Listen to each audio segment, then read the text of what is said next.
কেমন যেন সন্দেহজনক মনে হচ্ছে আমার। আনুমানিক 6 তলার মতো হবে, মানে 6 তলার মতো আর কি, এরকম গভীরতা। এটা হচ্ছে আন্ডারগ্রাউন্ডে পানি ভরা, তার মানে ওইখানে গাড়ি পার্কিংয়ের কোনো জায়গা নাই, খারাসিরি। এখানে যত গুম হত্যা যাই হইতো সম্ভবত এইখানে এই সিস্টেমটাই করছে যাতে এইখানে আইনা করা যায়। আর আমরা এখন পানির জন্য নিচে নামতে পারি না, আমরা নিচে নাইমা দেখছি পানি। এখন অনেক গুম আছে, হাজার হাজার। এই যে জুলাই আন্দোলনে যে সব লোক ছিল, যদি আন্দোলন সফল না হইতো তাইলে এইসব জনতা বা ছাত্র যারাই ছিল এদেরকে আমার সম্ভাবনা এইখানে নেই, এদেরকে ফাঁসি দিত বা হত্যা করতো, গুম করতো, যেই করতো ওই সিস্টেমটাই এখানে করছে বা করতে আসছে। মানে এটা ওর করাটা সফল হয় নাই এখন পর্যন্ত। এর আগে আল্লাপাক করে দেশ থেকে ত্যাগ করাইছে, দেশের হাজার হাজার লোকের জান আল্লাপাক বাঁচাইছে। তা না হইলে এইখানে আপনি যে অবস্থা দেখতে আছেন, আপনি নিজেও যে দেখতে পারেন যে এইখানে আন্ডারগ্রাউন্ডের নিচে কোনো গাড়ি পার্কিং নেই, তার মানে খারাপ সিঁড়ি করছে।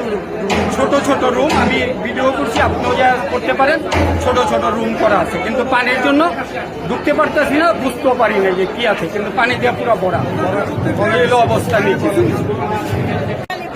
নিচে তো দেখলাম পানি, আর কিছু তো দেখলাম না। আবার দুইজনে যায় নিচে দেখছে, কিন্তু কিছু পাইতাম না, পানির ভিতরে নামছিল। মানে অনেকে বলছে যে আয়নাঘর তৈরি করা হচ্ছিল, আপনার কাছে মনে হয়?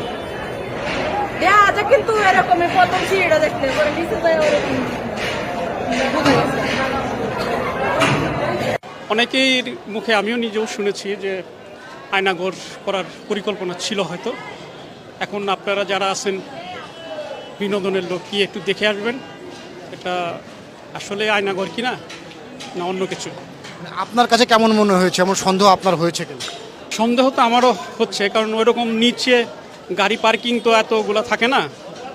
গাড়ি পার্কিং এখানে আছে, তারপর আবার আন্ডারগ্রাউন্ডের ভিতরে কেমন যেন সন্দেহজনক মনে হচ্ছে আমার।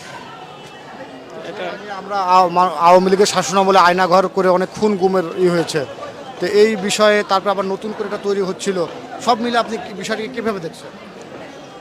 আসলে এগুলা ভালো দিক না, যে যে দলই করুক না কেন, একজন দলমত সবারই থাকতে পারে, তাই বলে তাকে এনে আইনের আওতায় না দিয়ে নিজে আয়নাঘরে রাখা এটা অনেক অন্যায়। বিষয়টা হচ্ছে যে এখানে আমি ঘুরতেছিলাম, তো এক ভাই বলতেছে ওই যে ওখানে একটা গর্ত আছে, তো আমি গর্ত দিয়ে তাকাই দিয়েছিলাম, ভাই বলতেছে এখানে পড়ে যাবেন, এখানে অনেক গভীর। তো আমি বলতেছি গভীর বলতেছে এখানে আয়নাঘর নতুন করে বানানো হচ্ছিল, এরকম কিছু বলতেছিল।